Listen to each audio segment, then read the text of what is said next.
y'all! If you're new here, welcome to the channel, and if you're returning, welcome back. Today on Briar, it is October 31st, so we are back for a month-end update of my progress in completing Animal Crossing New Horizons in 2025. As a refresher, or if this journey is new for you, I created several goals of what I consider to be completing Animal Crossing, and I am trying to complete the game this calendar year.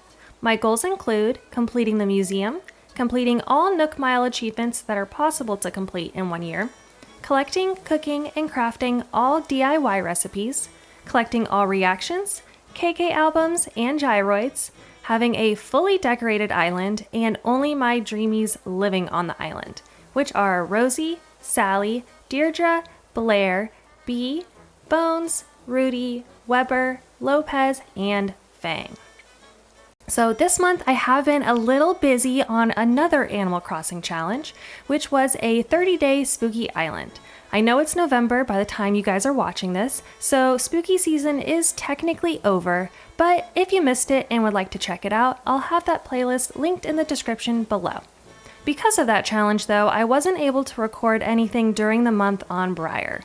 But no fear, since it's Halloween, I thought it would be fun to play the event together and do a little yapping, including addressing the elephant in the room. So while I run around and go find Jack, we have some things to talk about. Okay, we have got to talk about the announcement that came out yesterday. Well, yesterday for me. Who knows when it was announced for you, depending on when you're watching this. But, oh my gosh, Nintendo. The most random of Thursdays to just drop a huge announcement on us. If you're watching this, I'm sure you have already heard, but just in case, the Animal Crossing New Horizons 3.0 update is going to be available on January 15th, 2026, which is practically right around the corner. There's also a Nintendo Switch 2 upgrade pack for $4.99 USD, but to be honest, that announcement was much less exciting to me. There are definitely some nice features they're including, like the graphics upgrade and the megaphone, but the real star of the show was the 3.0 update in my opinion. Some of the highlights for me from the announcement, well actually, first things first, starting off the announcement with asking us how we've been, absolutely diabolical. But anyway, yes, onto the highlights. Captain's family returning. I mean, come on, how adorable are they? Give me all of the NPCs, I am so here for it. Related to Captain's family, the new furniture items. We already have a lot of options existing in the game, but there was also a lot missing from earlier games.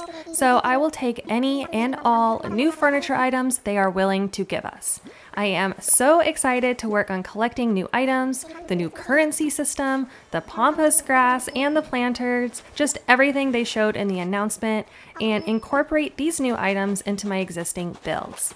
I do find it slightly interesting that the hotel mechanics look to be extremely similar, if not identical, to Happy Home Paradise, and HHP was a paid DLC, and this is a free update.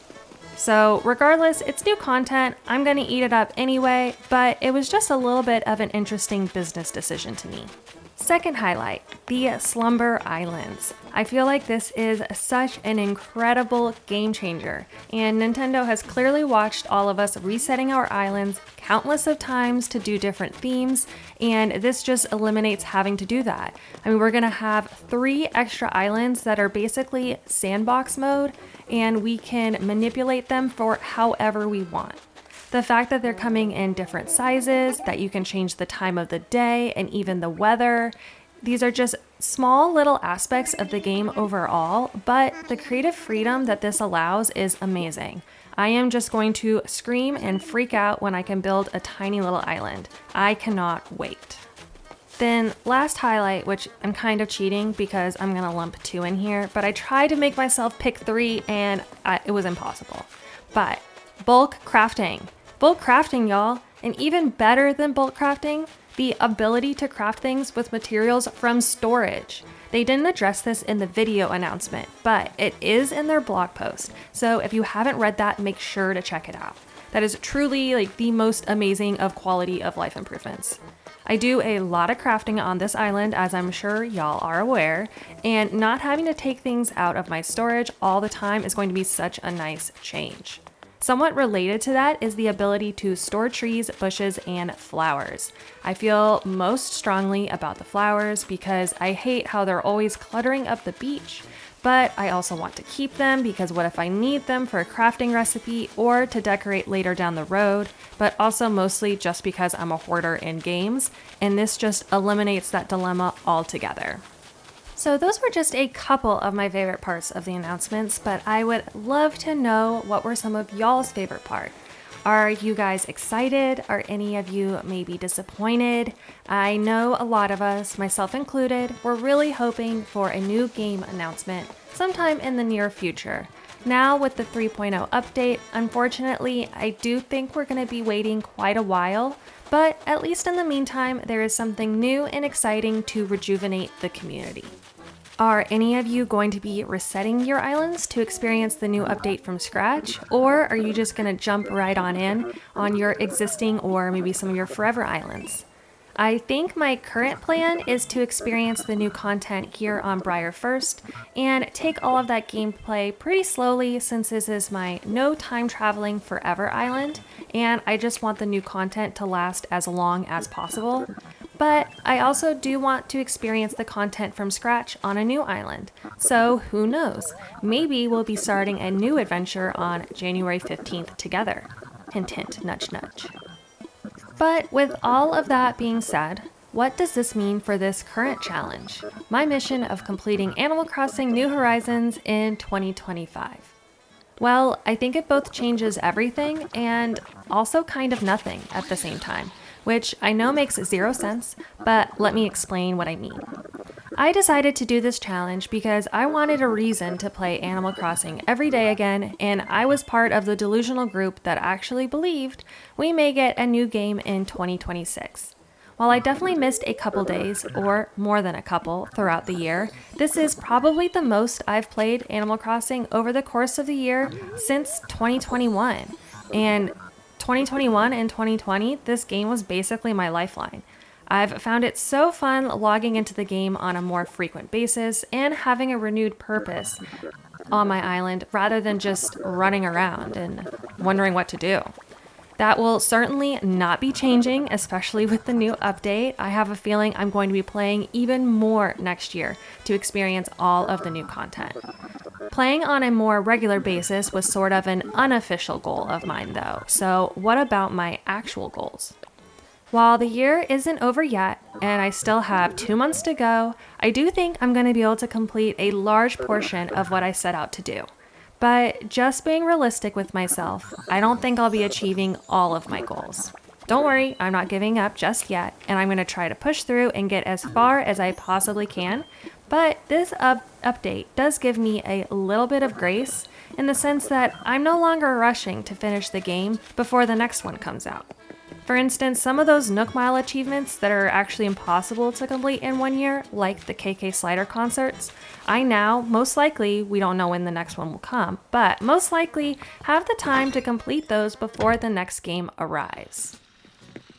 I know I'm the one that decided to do this challenge, but the past couple of weeks I've almost felt a little sad, wondering what I'm going to be doing on Briar whenever I do, quote unquote, complete it. I know there's still so much that I could do on the island, like redesigning some areas, but I don't know, something about it kind of felt a little sentimental.